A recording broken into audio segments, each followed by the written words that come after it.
सुप्रभात प्रिय विद्यार्थियों, आप सब कैसे हो। उम्मीद करती हूँ कि आप सब स्वस्थ होंगे और आपके स्वास्थ्य की मंगल कामना मैं ईश्वर से करती हूँ।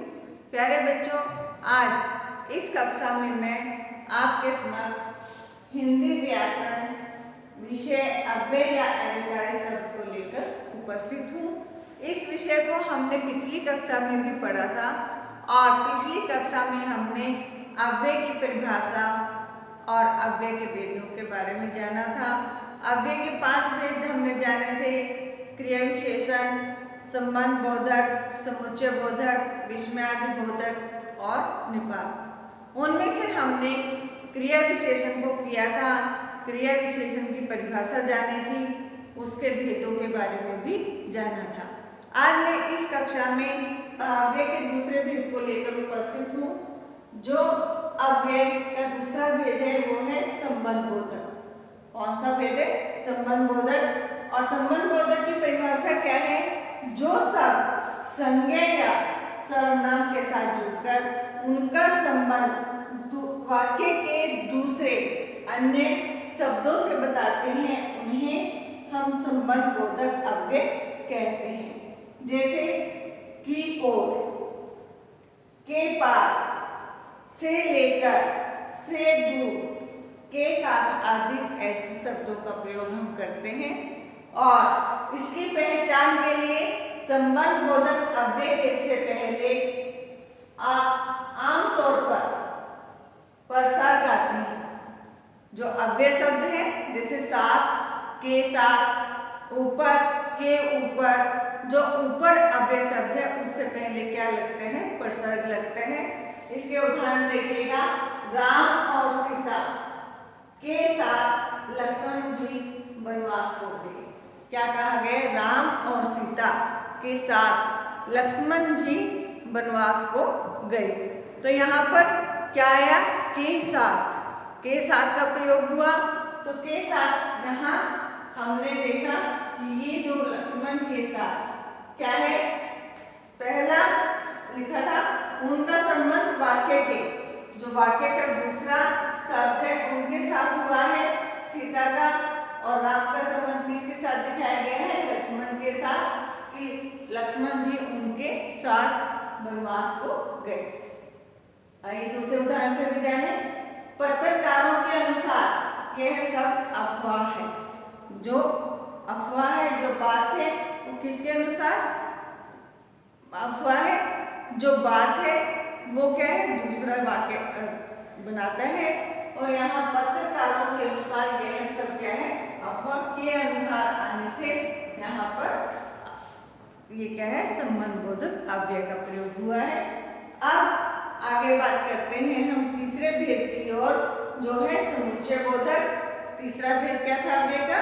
समुच्चय बोधक। और समुच्चय बोधक की परिभाषा है जो अव्यय दो पदों, उपवाक्यों या वाक्यों को जोड़ने का काम करते हैं, उन्हें समुच्चय बोधक कहते हैं। जैसे और, एवं, किंतु, अथवा आदि ऐसे शब्द क्या है? दो वाक्यों को या उपवाक्यों को आपस में क्या करते हैं? जोड़ते हैं। जैसे उदाहरण देखिए, तरुण और वरुण चचेरे भाई हैं।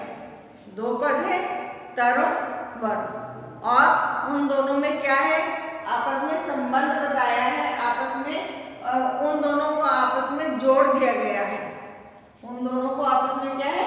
जोड़ने का काम कर रहे हैं। और से वो दोनों वाक्य क्या हो गए?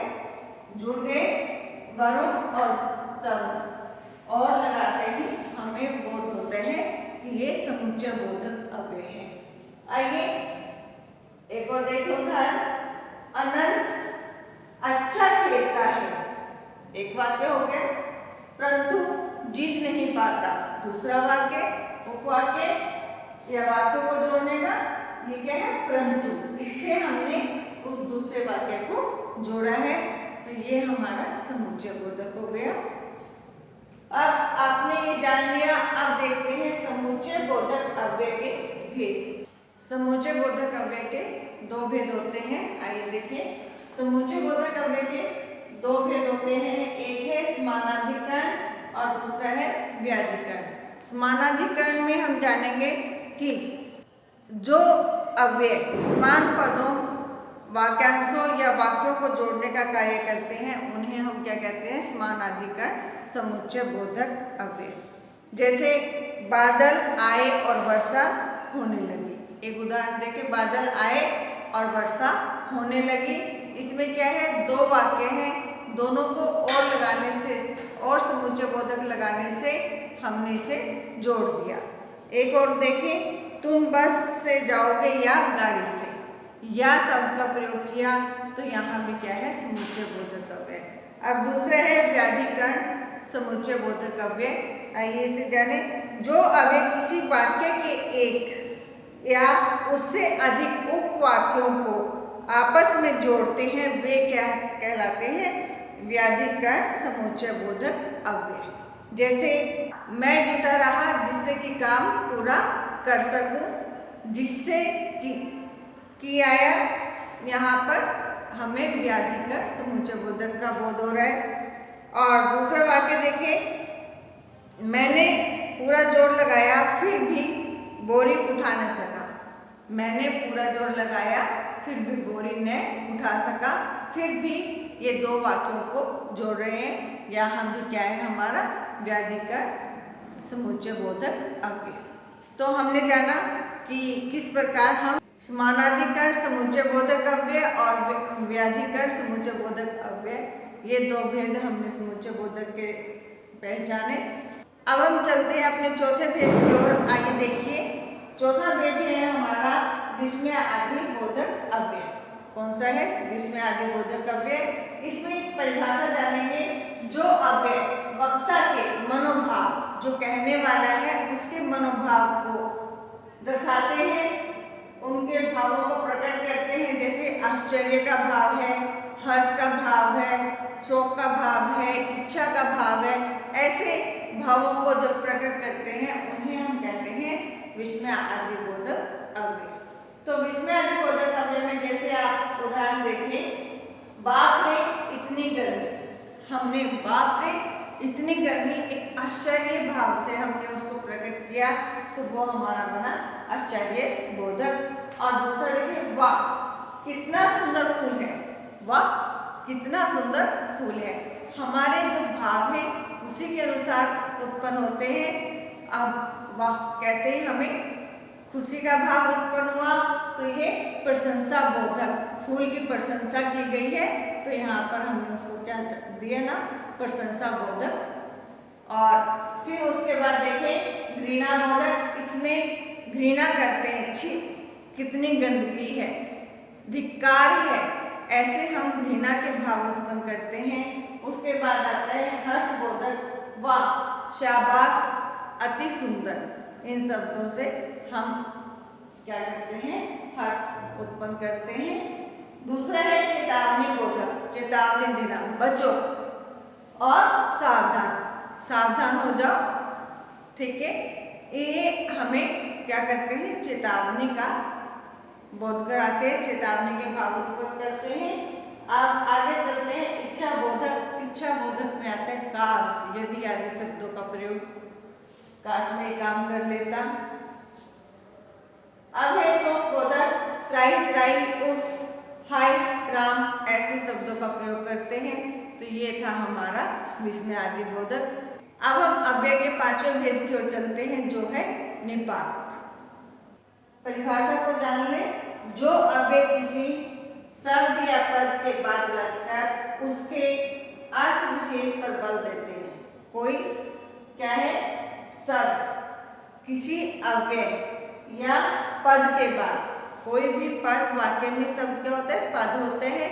उसके बाद लगकर उस पर जोर दिया जाए, बल दिया जाए, उन्हें हम क्या कहते हैं? निपात कहते हैं। जैसे मात्र, केवल, सिर्फ, तो, ही, भी, तक, भर आदि। आइए उदाहरण के माध्यम से जानें। मुझे केवल 100 रुपये चाहिए। हमने किस पे जोर दिया? केवल पर। क्या कहा था कि शब्द या पद के बाद, शब्द के बाद लगकर उस पर बल देते हैं। मुझे केवल 100 रुपए चाहिए, तो ये केवल क्या है? निपात। तुमने तो हद कर दी, तो ये भी शब्द के बाद लगा है। तुमने तो हद कर दी, ये भी क्या है? हमारा निपात है। अब तीसरा एक और उदाहरण देखते हैं। तनुज तुम भी जा सकते हो, भी पर हमारा बल दिया गया है, ये भी क्या है? निपात। तो प्यारे बच्चों, ये हमारा अव्यय विषय पूर्ण हुआ। इसमें आपको पांचों भेदों के बारे में बताया और पांचों भेदों में क्रिया विशेषण के भी आगे भेद थे हमारे, उनको भी हमने आपको समझाया। उम्मीद करती हूँ कि ये सारे भेद आप और उनके भेदों के भी भेद आपको समझ में आ गए होंगे। आपको इनकी परिभाषाएं अच्छे से याद करनी है और उनके उदाहरण भी एक बार अवश्य देखें, ताकि आपको परीक्षा में कोई परेशानी ना हो, आप आराम से उनके भेद बता सकें। स्वस्थ रहें, पढ़ते रहें। धन्यवाद।